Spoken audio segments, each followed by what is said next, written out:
This is Verity from Wisdom of the Early Christians, and today we're going to be covering an excerpt from Lilies of the Field, St. Paisios Velichkovsky.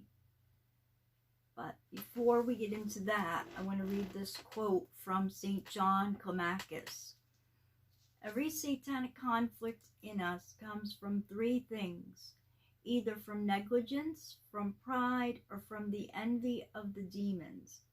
The first is pitiable, the second is disastrous, but the third is blessed. Okay, so this is an excerpt from St. Paisios Velichkovsky, who was ordained recently, and it focuses on spiritual warfare.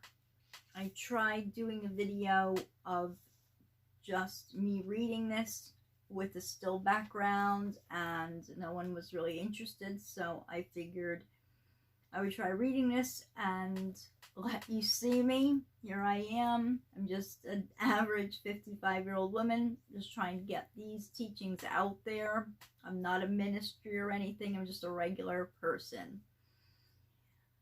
Okay, so let's begin here. Pay heed to yourself sensibly and diligently with a vigilant mind, as to when the demons come, by what means they catch one, and by what means they themselves are vanquished. Guard yourself with great caution, because every hour you walk in the midst of passions and nets. Everywhere the passions surround one, everywhere are set out their traps. Pay heed lest you be attracted by the enemy into his will through passions and traps. There is a great need for us men of flesh to fight with the fleshless ones. One man has 10,000 enemies. Many tears, much patience, much suffering, and caution, and 1,000 eyes everywhere are required, for the evil spirits rise up maliciously against us like a lion. They would destroy us if we did not have the Lord with us. They have been very skilled in the art of catching men for more than 7,000 years, without sleep, food, and rest, constantly, every hour, and by all means they seek our perdition, with every trick and with great effort. Having turned out to be powerless in one way, they think up something else. They start one thing and contemplate yet another. And they roar about everywhere, looking where they might find doors to enter, and from where they might begin the battle, and as it were, trick us into doing evil. Do you not know with whom you battle?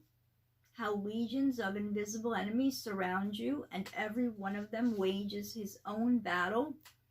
They sound numberless voices and desire to swallow up your soul. Should you not be cautious? Is it possible that having drunk your fill and given yourself over to sleep, lying down and constantly consoling yourself, that you can with all this receive salvation? If you will not be attentive to this, you will not escape their traps. We have come to struggle, as it were, stepping into the fire. If we desire to be true warriors of the King of Heaven and not false participants, then let us put far away from us every passion or other. And according to our desire and fervor, they tighten their traps. For the occasion to sin belongs to us ourselves, our attachment, weakness. And let us put away from ourselves every negligence and faint-heartedness and effeminate weakness. And thus we shall stand against the cunningness of the demons. Let us labor in prayer and other virtues with all fervor and power, with soul, heart, and mind, just as someone might run swiftly on a road without looking around, or as a stingy man might fast, for such is the cunningness of the evil demons. They are constantly occupied with us. Like watchmen, they notice our inclinations and desires, what we are thinking about and what we love, what we are occupied with besides these. Whatever passion they notice in us, they arouse this in us, and thus place their nets for us. In this way, we ourselves first of all arouse against ourselves every passion, being ourselves the cause of it. Therefore, the demon seeks in us occasion that through our own inclination and desire we might the sooner be caught. They do not compel us to do what we do not desire, to do that from which our mind inclines away and our will does not agree, knowing that we will not obey them. Rather, they test us some, whether we will accept some passion or other, and according to our desire or fervor, they tighten their traps. For the occasion to sin belongs to us ourselves, our attachment, weakness, and negligence. We do not cut off the beginning of every passion, but the final cause of every evil is the demons. Through the demons we fall into every sin, and no kind of evil comes to us apart from them. Thus the demons cast us into every passion. They compel us to fall to every sin, and we are tangled in every net. By nets, I mean the first thought of desires and various foul thoughts through which we bind ourselves with every passion and fall into every sin. This is the door of demons and passions by which they enter into us and rob our spiritual treasury. Immoderate sleep, laziness, eating not at the proper time are a cause of the entrance of demons.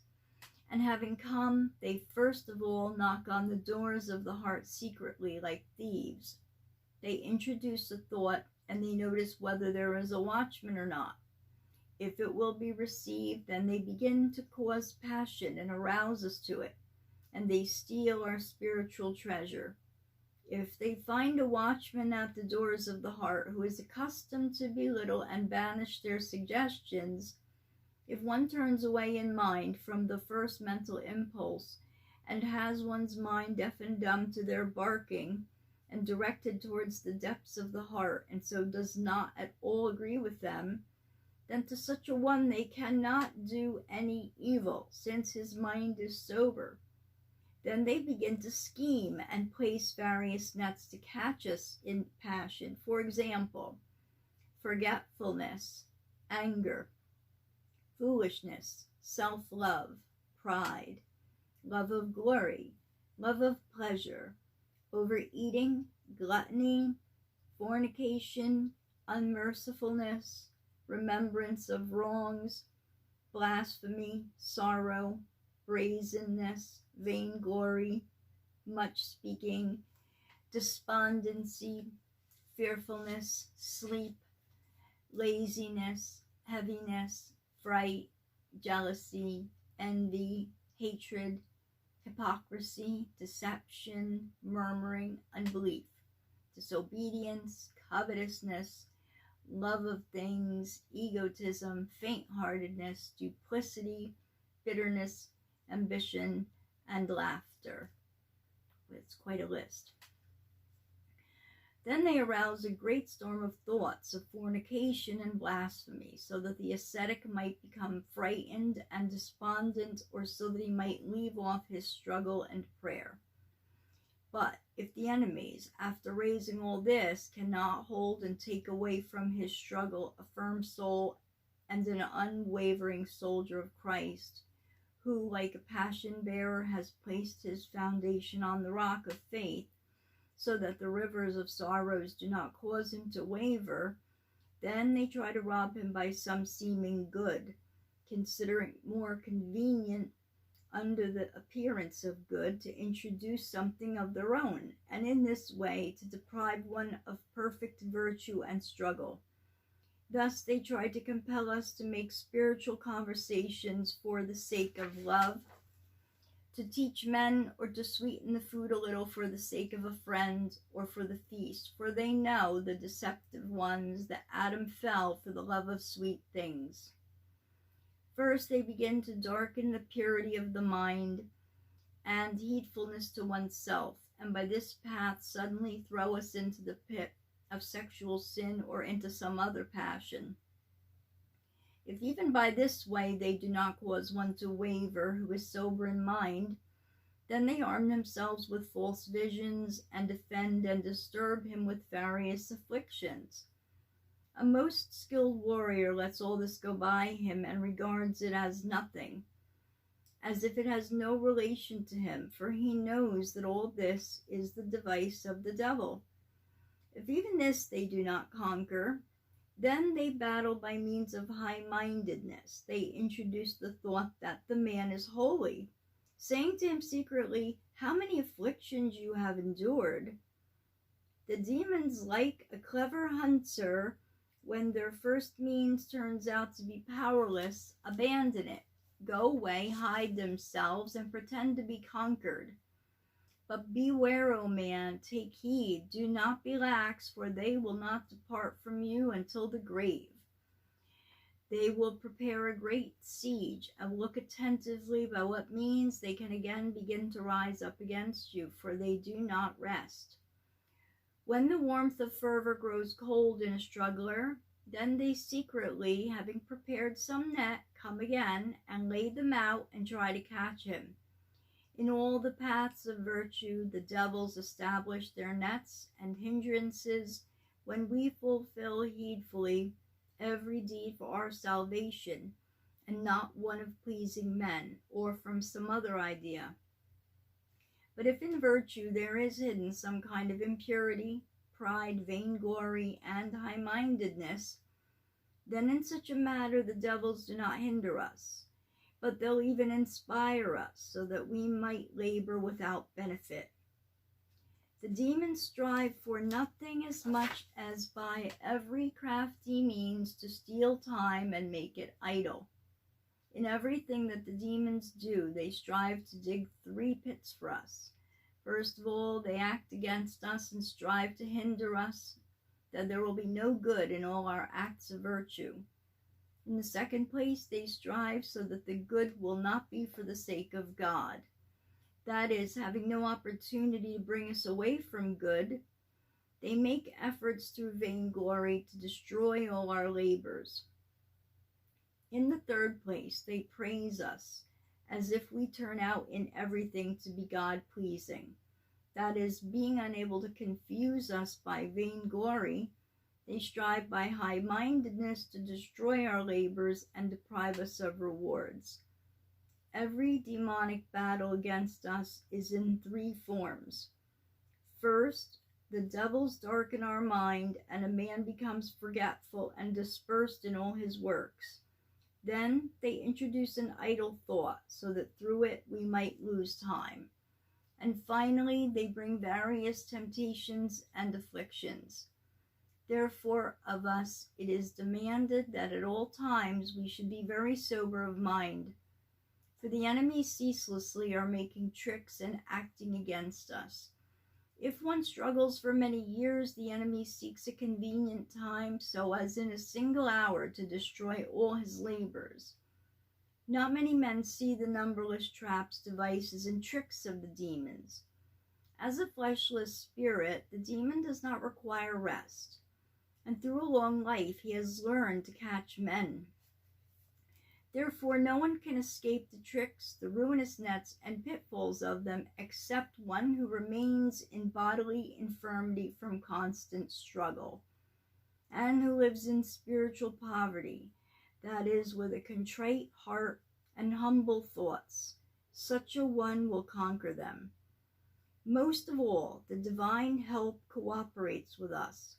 However, in us, as we have said previously, is the beginning of all passions, attachment, weakness, and negligence. Because we do not renounce in soul and thought, and do not cut off the first impulse of every passion that comes, and the demons add yet more. Seek within yourself the reason for every passion, and finding it, arm yourself and dig out its root with the sword of suffering. And if you do not uproot it, again it will push out sprouts and grow. Without this means, you cannot conquer passions, come to purity, and be saved. Therefore, if we desire to be saved, we must cut off the first impulse of the thought and desire of every passion. Conquer small things so as not to fall into big ones. It is evident that God allows one to be overthrown in battle by the demons, or some stubborn passion because of our pride or high-mindedness, or when one considers oneself to be holy or strong and trusts in himself and exalts himself above those who are weak. Let such a one acknowledge his own infirmity, acknowledge the help of God, and be enlightened. Let him understand that without God's help he can do nothing, and thus he will humble his thought. Or again, this is allowed as a chastisement for sins, so that we might repent and be more experienced in struggle. Or it is allowed for the sake of crowns of victory.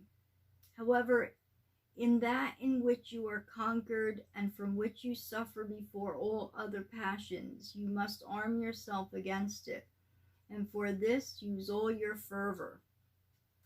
Every passion and suffering is conquered by undoubting faith, by labor of heart and tears, by warm fervor and quick striving to oppose the present passion. This is a high and praiseworthy struggle as taught by the Holy Fathers. Every warfare of the demons against us comes from and is reinforced by four causes: from negligence and laziness, from self-love, from love of pleasure, and from the envy of the demons. May the Lord preserve us by his grace from all nets of the enemy and passionate works unto the ages of ages. Amen. And this again is Saint Paisios Velichkovsky.